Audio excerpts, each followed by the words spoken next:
नमस्कार। बड़ी बहस छत्तीसगढ़ में आपका स्वागत है और मैं हूं आपके साथ सीमा चौधरी। मध्य प्रदेश की डॉक्टर मोहन यादव सरकार ने राज्य के 17 धार्मिक शहरों में शराबबंदी का ऐलान कर दिया। महेश्वर में हुई कैबिनेट बैठक में ये फैसला सामने आया है। इसके बाद उज्जैन, जबलपुर, मंदसौर समेत 17 शहरों में शराब पर पूरी तरह से अब पाबंदी है। अब शराबबंदी की चर्चा जब भी होती है तो छत्तीसगढ़ में सियासी विवाद देखने को ही मिलता है। राजधानी रायपुर पहुंचे पंडित धीरेन्द्र कृष्ण शास्त्री ने मध्य प्रदेश की डॉक्टर मोहन यादव की सरकार की जमकर तारीफ की। कहा, छत्तीसगढ़ में भी शराबबंदी होनी चाहिए। छत्तीसगढ़ के मुख्यमंत्री बहुत ही सरल और सज्जन व्यक्ति हैं। मैं उनसे राज्य में होने वाले कुंभ के दौरान शराबबंदी पर बातचीत करूंगा। तो वहीं इस पर केंद्रीय राज्य मंत्री तोखन साहू जवाब देने से बचते हुए नजर आए हैं। जब उनसे सवाल किया गया तो यहां पर उन्होंने घुमा फिरा करके इसका जवाब दिया। अब देखिए, जिसके बाद कांग्रेस ने कहा कि जो बीजेपी पार्टी कभी शराबबंदी को लेकर धरना देती थी, वो पार्टी सरकार बनने के बाद शराब बिक्री को बढ़ावा देने के लिए काम कर रही है। अब चाहे धीरेन्द्र शास्त्री बोले या कोई और, बीजेपी शराबबंदी कभी नहीं करेगी। आज इसी मुद्दे पर विस्तार से होगी चर्चा। चर्चा के लिए जुड़ेंगे प्रमुख मेहमान हमारे साथ, लेकिन उससे पहले सियासी बयानबाजी जरा सुन लीजिए। छत्तीसगढ़ में भी होना चाहिए और मध्य प्रदेश के हमारे माननीय मुख्यमंत्री श्री मोहन यादव जी बहुत अद्भुत कार्य कर रहे हैं। उन्होंने प्रारंभ के दिनों में ही जब उन्होंने शपथ ली, उसके ठीक बाद जो निर्णय था वो ये था कि लाउड स्पीकर निकाले जाएंगे। निश्चित रूप से वो सनातन के पक्षधर, हिंदुत्व के पक्षधर और राष्ट्र के पक्षधर और प्रदेश को लेकर के देश को अव्वल बनाने के लिए कार्य कर रहे हैं। निश्चित रूप से धार्मिक स्थलों के अंदर होने वाले कुकृत्य को बचाने का पहला कदम है शराब। देखो, काम और राम दोनों एक जगह। भूपेश बघेल, कांग्रेस पार्टी, इन्होंने गंगा जल लेकर के कसम खाए थे कि शराबबंदी करेंगे, 2 साल का बोनस देंगे, महिलाओं को 1500 रुपया भत्ता देंगे। तो कांग्रेस पार्टी जो गंगा जल, जो हमारे आस्था श्रद्धा के प्रतीक है, उनको लेकर के ये झूठ बोल सकते हैं, भ्रम फैला सकते हैं, तो ये केवल कांग्रेस पार्टी ही कर सकती है। शराबबंदी को लेकर जो भाजपा विपक्ष में रहते आंदोलन करते रही है, शराब को महिलाओं के घर तोड़ने का जिम्मेदार मानते रहे, वही भाजपा सत्ता में आते ही शराब की बिक्री को बढ़ाने के लिए काम कर रही है। पूरे देश में जो शराब की बिक्री होती है उसमें से 36% से अधिक शराब की बिक्री 1 साल के भीतर भाजपा सरकार में हुआ है और इनका लक्ष्य भी शराब की बिक्री को बढ़ाकर ज्यादा से ज्यादा राजस्व कमाना है, कमीशन खोरी करना, भ्रष्टाचार करना है। इनकी नीतियां भी बनी हुई है। जो अहाता इन्होंने जो वातावरण बनाया है, जो मनपसंद बनाया है और जो ढाबों और होटलों में शराब बेचने की जो इन्होंने लाइसेंस की प्रक्रिया चालू की है, ये तो इनको शराब के प्रति प्रेम को जगाता है। अब धीरेन्द्र शास्त्री जी बोले या नरेंद्र मोदी जी बोले, भाजपा उनकी बात तो सुनने वाले नहीं है। वो शराबबंदी कभी नहीं करेगी। वो शराबबंदी के नाम से नाटक और नौटंकी करते रहेगी।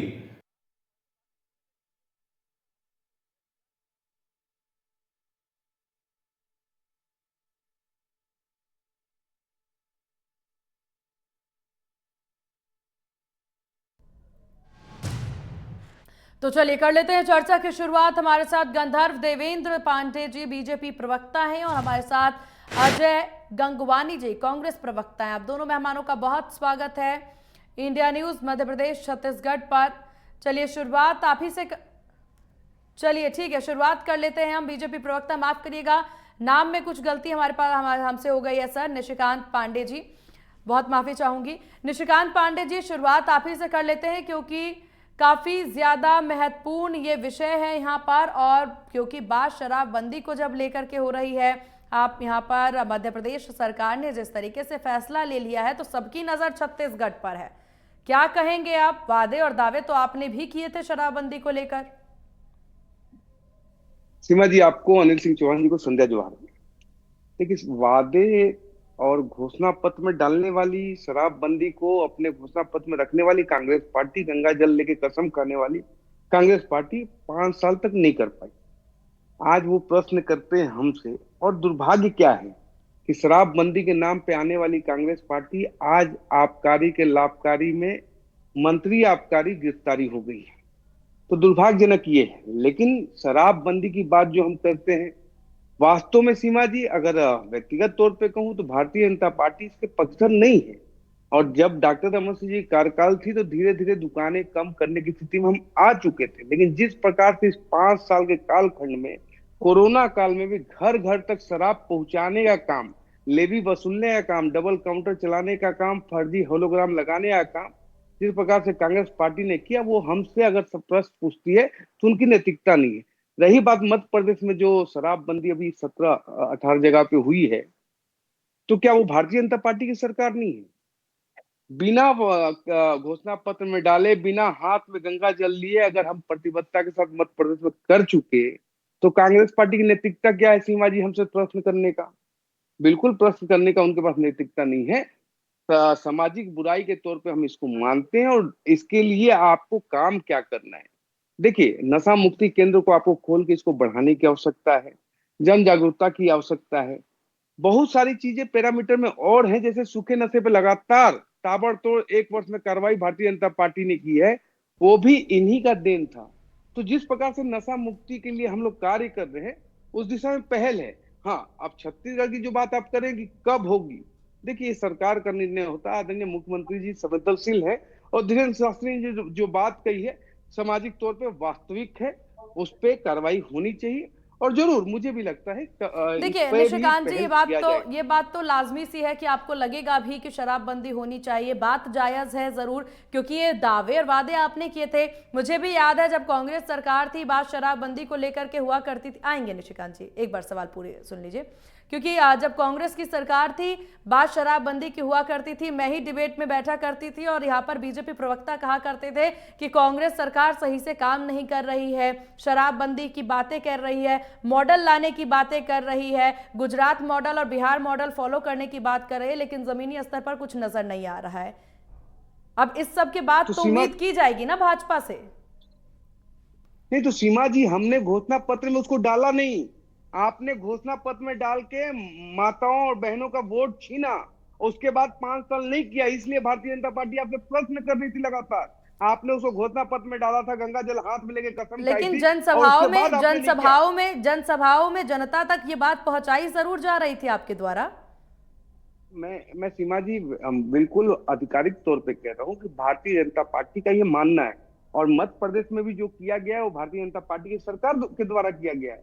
लेकिन जो यहाँ पे निर्णय लेने की बात है वो हम टीवी डिबेट में नहीं ले सकते, उसके लिए आधिकारिक तौर पे मैं यही तो कांग्रेस भी कहती थी निशिकांत जी, यही मैं आपको बता रही हूँ, यही कांग्रेस भी कहती थी। लेकिन मुख्यमंत्री भूपेश बघेल जी के 5 साल के कालखंड में शराब बिक्री हुई ना, शराब में घोटाला हुआ ना। जो नेतृत्व करता आपका कहता था, घोषणा पत्र में डाल के प्रदेश की जनता से वादा किया था कि हम शराबबंदी करेंगे, वो प्रदेश की सरकार आज शराब के मामले में जेल में है और प्रदेश का जो आबकारी मंत्री है।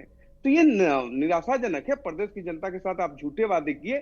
हम ये डंके की चोट पे कहते हैं कि इस सामाजिक बुराई से हमको लड़ना है, धीरे धीरे तो ग्रेजुअली कम करना है, और होगा, जरूर होगा। चलिए ठीक है। अनिल सिंह जी, क्योंकि कांग्रेस प्रवक्ता हमारे साथ बने हुए हैं, अनिल सिंह जी, क्योंकि लगातार स्थिति अभी भी वही है, बस बात ये हो गई है कि जो पहले विपक्ष में वो अब सत्ता पर, जो सत्ता पर वो अब विपक्ष में, मुद्दा वही है। सीमा जी, आपको, निशिकांत जी को और आपके विद्वान दर्शकों को मेरा नमस्कार।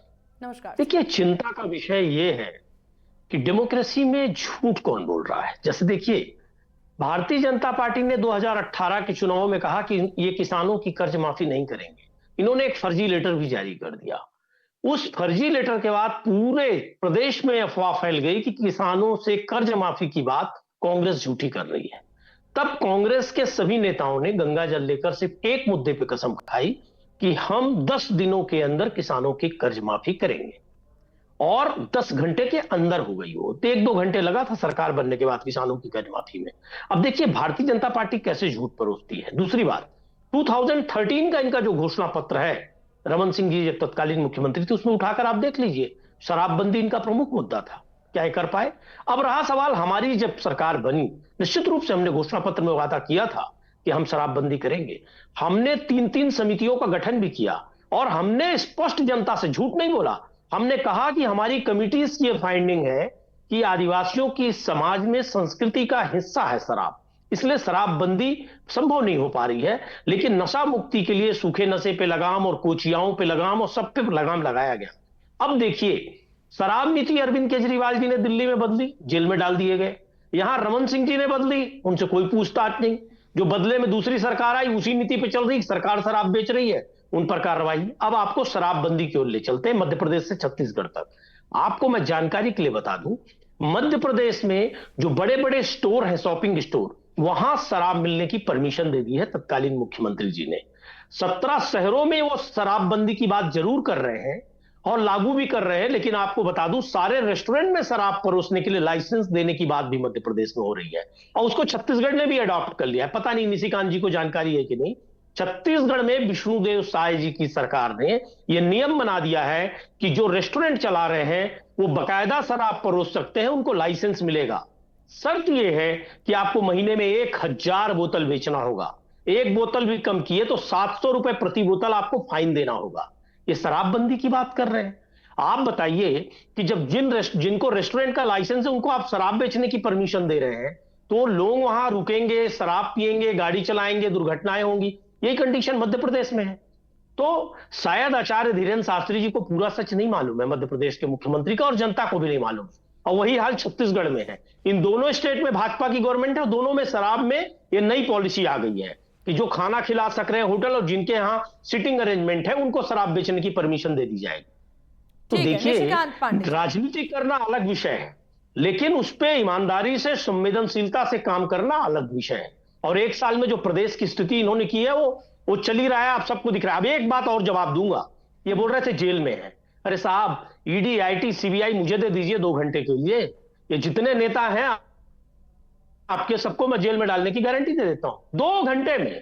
तो देखिए, ये तो साहब अभी ईडी पर 1 लाख रुपए का जुर्माना बॉम्बे हाईकोर्ट ने किया है, माननीय सर्वोच्च न्यायालय ने कह दिया कि आप किस तरह काम कर रहे हैं। तो ये देखिए, गिरफ्तारी करना उपलब्धि नहीं है। अंग्रेज भी बहुत गिरफ्तारी की, उपलब्धि गिरफ्तारी करना नहीं होता है। निशिकांत जी, सीमा जी, इन्होंने कहा कि 2 घंटे के लिए ईडी, आईटी, सीबीआई दे दीजिए, आपके सारे नेता जेल में होंगे। आप देखिए, यही जो मंशा है, ये नजरिया है, ये भाव है, यही सबसे दुर्भाग्यपूर्ण है। इनके कौन से नेता भी जेल में, कवासी लखमा को छोड़ के सारे अधिकारी, व्यापारी और कर्मचारी हैं। ये जो बांगड़ बिलों पे कार्रवाई हो रही है, उससे ऐसे बिल बिल आ गए हैं कि ये सोच रहे हैं कि ईडी, आईटी और सीबीआई जिस प्रकार से इनके कालखंड में तोता का आया था तो वैसे काम करती। वैसा नहीं है साहब। 351 करोड़ रुपए, सीमा जी, एक मामूली सा राज्यसभा सांसद क्या निकलता है। 1.25 लाख करोड़ से ज्यादा की जब्ती पूरे देश में ईडी, आईटी और सीबीआई ने की है। छोटा मोटा रकम नहीं बता रहा हूं, 1.25 लाख करोड़ से ज्यादा। सीएम सचिवालय में बैठ के आप भ्रष्टाचार करो और ईडी, आईटी, सीबीआई मुख्य दर्शक बनी रहे। कमाल है साहब। विषय ये है कि भ्रष्टाचार के आखंड में डूबी हुई कांग्रेस आज हमको नैतिकता की पाठ पढ़ाती है। देखिए सीमा जी, मैं एक बात स्पष्ट करता हूं कि लोकतांत्रिक व्यवस्थाओं को, मूल्यों को बिल्कुल नकार के परिवार के चरणों में पड़े रहने वाली कांग्रेस पार्टी संशय रखती है, न्यायपालिका पे संशय रखती है, ईवीएम पे, चुनाव आयोग पे, ईडी पे, आईटी पे, सीबीआई पे। लेकिन सीमा जी, अगर कहीं किसी कोने में बैठा हुआ हिंडनबर्ग एक व्हाट्सएप कर दे राहुल गांधी को किसी अडानी या अंबानी के बारे में, वो तो तार्किक है, सार्थक है, उस पर चर्चा होनी चाहिए, उस पर कमेटी बननी चाहिए, उस पर जांच होनी चाहिए। लेकिन प्रदेश के या देश के किसी संवैधानिक संस्थानों पर ये भरोसा नहीं करते। क्या कारण है? कारण ये है कि कांग्रेस को बनाने वाले अंग्रेज, चलाने वाले अंग्रेज, तो मानने वाले भी अंग्रेज बैठे हुए हैं। तो ऐसा नहीं होता। प्रदेश की सरकार जो निर्णय लेती है वो प्रदेश की जनता के वस्तु स्थिति भलाई के लिए लेती है। अभी हमने जो जो वायदे किए थे सीमा जी, अभी शराबबंदी हमारे घोषणा पत्र में नहीं है, लेकिन हमने जो जो वायदे किए थे उसको डिलीवरी हो रही कि नहीं, इस पे चर्चा किया जाए। जो हमने कहा था वो काम हमने किया कि नहीं, चाहे सीबीआई में जांच की, पीएससी में जांच की बात करें, सीबीआई की, हुआ कि नहीं। 3100 रुपया 21 क्विंटल धान। आपको आज जानकर आश्चर्य होगा सीमा जी, 1,45,000 मीट्रिक टन धान हमने खरीद लिया 25 लाख किसानों से। 29,000 करोड़ से ज्यादा का पेमेंट भुगतान हो चुका है किसानों का। ये भ्रम की राजनीति इसी प्रकार धान पे भी फैला रहे थे, इसी प्रकार भ्रम की राजनीति महतारी वंदन पे फैलाते हैं। नहीं, प्रदेश की जनता विधानसभा में भी और उसके बाद लोकसभा में भी और उसके बाद जो एक चुनाव हुए उपचुनाव, उसमें भी इनको नकारा है। उसका कारण ठीक है निशिकांत जी, अनिल जी ने यहाँ एक बात और कही, एक बात और यहाँ पर उन्होंने कही कि रेस्टोरेंट्स में भी अब लाइसेंस दे दिए जाएंगे शराब परोसने के। सीमा जी एक चीज बताइए, ये आज कौन से सपने में जागृत हुए हैं? सदियों से आप ही के कालखंड से चल रहा है ये, इस कालखंड से नहीं चल रहा है। आप अनिल सिंह चौहान जी कैसे भ्रमित करते हैं लोगों को? बार का लाइसेंस निशिकांत जी झूठ मत बोलिए लोकप्रिय चैनल पर। देखिए शराब का लाइसेंस मिलने का मानदंड अलग था, इस बार बदला है। अरे इस बार बदला है। अनिल जी देखिए, आप काफी जानते जब हैं। तक आपके आप काफी पास रूम जानकार ना हैं। हो तब तक आप आपको प्रबुद्ध शराब हैं। परोसने का लाइसेंस नहीं आप मिल सकता प्रबुद्ध था। हैं। देखिए ये तरीका नहीं अनिल जी, मुझे मेरी कुछ बात भी सुनिए, झूठ उसके मत बाद आप बोलिए, एक लोकप्रिय चैनल पर बैठे हैं आप। नियम अच्छा, दिखा आप दूं ये आपको, पिछला भी अभी का भी। कुछ भी अध्ययन करके आइए साहब, झूठ मत परोसिए। सीमा जी ये पीसी के माध्यम से जज बने हैं, शायद फर्जी बने होंगे, इसलिए जानकारी नहीं है। जो पैरामीटर सेट हुआ बार के लाइसेंस का और जिस रेस्टोरेंट ने पूरा किया उसको मिला। आप भ्रमित कर रहे हैं प्रदेश की जनता को। अगर इतना ही शराब से आपको वो रहता था तो 47 से अब तक 7 दशक तक आपकी सरकार थी, पंच से लेकर प्रधानमंत्री तक आपके थे, पूरे देश में बंद कर देना चाहिए था आपको। आपको उस समय चिंता नहीं हुई, क्यों? किस बात की चिंता नहीं हुई? अब पूरे देश को उस समय शराब कौन पिला रहा होगा? कांग्रेस पार्टी ही पिला रही होगी। तो आप जो आज नैतिकता का पाठ हमको पढ़ा रहे हैं और ये जो झूठ और भ्रम फैला रहे हैं, उससे देश की जनता और प्रदेश की जनता भ्रमित नहीं होने वाली है। आपके कुशासन को प्रदेश की जनता ने नकारा है, आपके सत्ता को उखाड़ के फेंका है, विधानसभा, लोकसभा और ये नगर निगम चुनाव में भी परिणाम। लेकिन यही निशिकांत जी अपेक्षित। जो मांग पंडित धीरेन्द्र कृष्ण शास्त्री भी करते नजर आ रहे हैं, और हालांकि जब से मध्य प्रदेश में यानी आज से जब सीएम के द्वारा वहां फैसला लिया गया है तब से बार बार सबकी निगाहें छत्तीसगढ़ पर टिकी हुई है। तो क्या करेंगे आप लोग आगे? क्योंकि आप तो बार बार कहते नजर आ रहे हैं हमने ऐसा कोई वादा नहीं किया। नहीं सीमा जी, मैं दो बातें स्पष्ट कर रहा हूँ कि हमने घोषणा पत्र में नहीं डाला, लेकिन शराब के लिए 2013 में जो हमारा स्टैंड था कि इसको बंद करने के लिए ग्रेजुअली इसको धीरे धीरे समाप्त करने की दिशा में हम आगे बढ़े थे। लेकिन 2018 में एक ऐसी अनैतिक सरकार आ गई कि द्वार द्वार शराब पहुंचाने का काम केजरीवाल से सीख किया है और कोरोना काल में शराब पिलाया। हमारी मानसिकता अभी भी स्पष्ट है कि इस सामाजिक बुराई से हमारे प्रदेश के युवाओं को दूर रखना है। उस दिशा में जरूर कुछ ना कुछ प्रयास हम लोग करेंगे। तो आप भी सबसे शुरुआती दौर में कुछ धार्मिक स्थलों और कुछ चुनिंदा जगहों पर शराब बंद करेंगे या सीधे पूरे प्रदेश में बंद करेंगे? सीमा जी, इसके लिए मैं ऑथराइज नहीं हूं, लेकिन आपकी बातें प्रदेश के मुखिया तक पहुंचाने की जिम्मेवारी हमारी।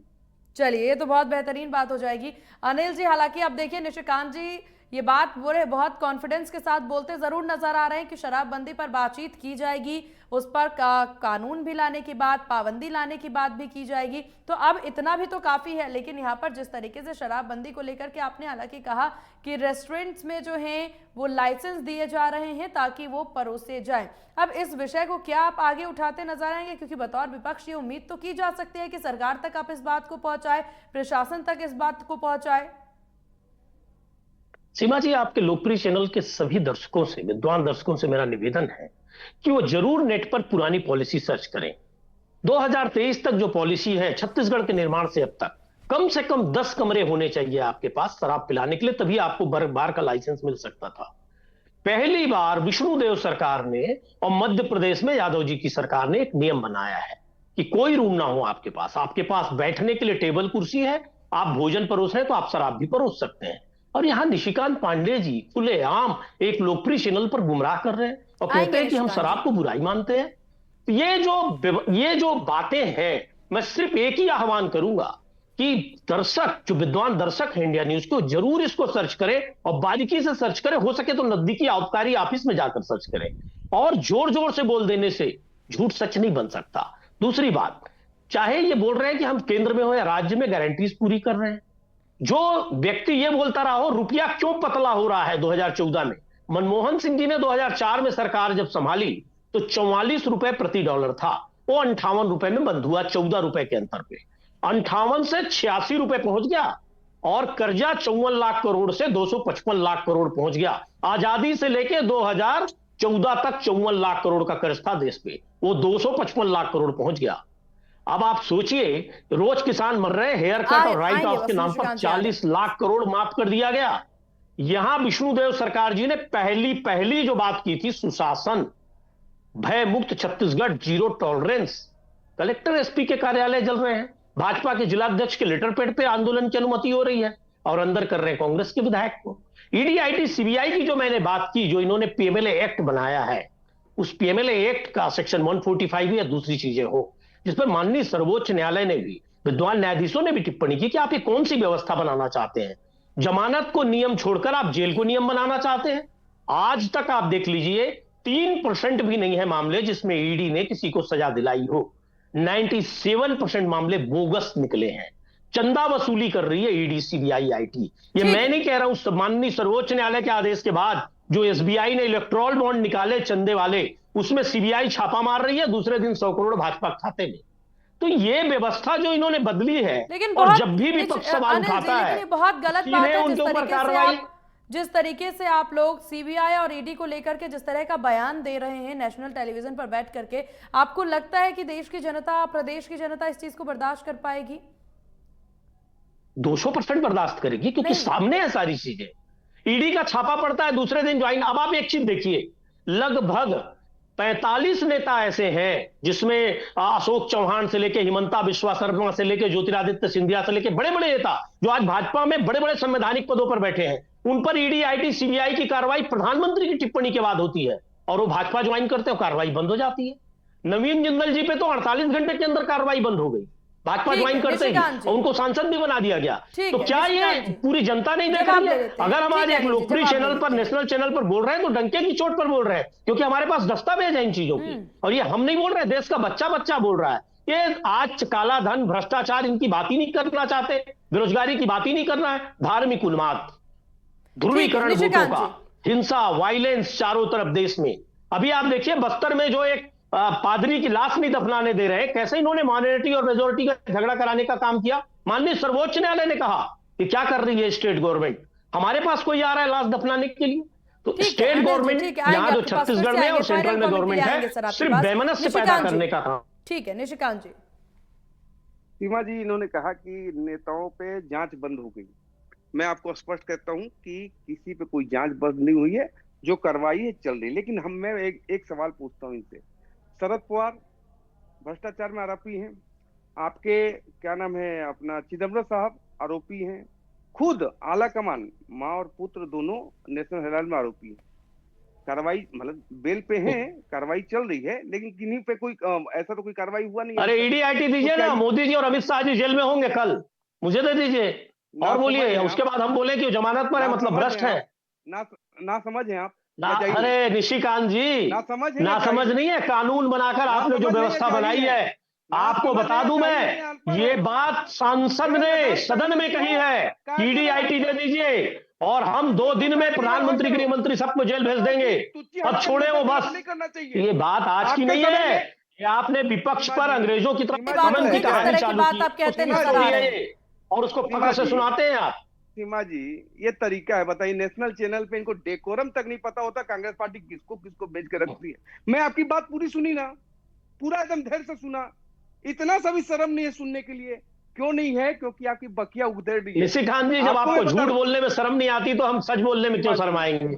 अभी तो आप रेस्टोरेंट के लाइसेंस के बाद झूठ बोले, फिर आप ईडी पे झूठ बोल रहे हैं। अरे साहब, आप जाहिल कह लीजिए, ईडी आईटी सीबीआई भेज दीजिए, मैं तो आपको जाहिल भी नहीं कहूंगा, क्योंकि आप मेरे लिए आदरणीय है। मेरा आपका वैचारिक मतभेद हो सकता है, लेकिन मैं आपको जाहिल मूर्ख कुछ नहीं बोलूंगा, मैं आपको विद्वान ही बोलूंगा। ये फर्क है भाजपा और कांग्रेस के संस्कार और संस्कृति में। आप, मैं तो दर्शकों से आह्वान करूंगा कि वो सुने कि कौन किस लेवल तक बात करता है। मैं तो आदरणीय ही कहूंगा आपको निशिकांत जी, आप जाहिल कहें, गंवार कहें, मूर्ख कहें, जो कहें वो आपकी संस्कृति है, आपके संस्कार है। मेरे लिए आप आदरणीय और सम्माननीय। ठीक है, धैर्य, बोलिए निशिकांत जी। यही दिक्कत है सीमा जी, कांग्रेस पार्टी को गर्त में ले जाने वाले। एक कहावत है, बर्बादे कांग्रेस करने को बस एक ही राहुल काफी है, अंजामे कांग्रेस क्या होगा। हर ब्लॉक, हर जिले, हर शाख पे राहुल बैठे हैं, राहुल जैसे बैठे। समझ नहीं है, आप डेकोरम मेंटेन नहीं करो, आपका जो प्रतिभागी है वो चुपचाप सुन रहा है आपको। इतने झूठ आपने बोल लिए, इतने आपने जो सही प्रश्न उठाया कि लोकतांत्रिक व्यवस्थाओं पे आप प्रश्न चिन्ह खड़ा करके हासिल क्या कर पाए। पूरे देश में 99, हर राज्यों से सफाया। विषय ये है सीमा जी कि शराबबंदी को लेकर आज विषय कर रहे हैं हम। मध्य प्रदेश की भाजपा सरकार ने एक निर्णय लिया। आपका प्रश्न था कि धीरेन्द्र शास्त्री चाहते हैं कि छत्तीसगढ़ में शराबबंदी हो, यही सवाल था। हमने कहा जल्दी सर, वक्त की कमी थोड़ी। 2013 में भी डॉक्टर रमन सिंह जी के नेतृत्व में हमने शराबबंदी की दिशा में कदम बढ़ाया था।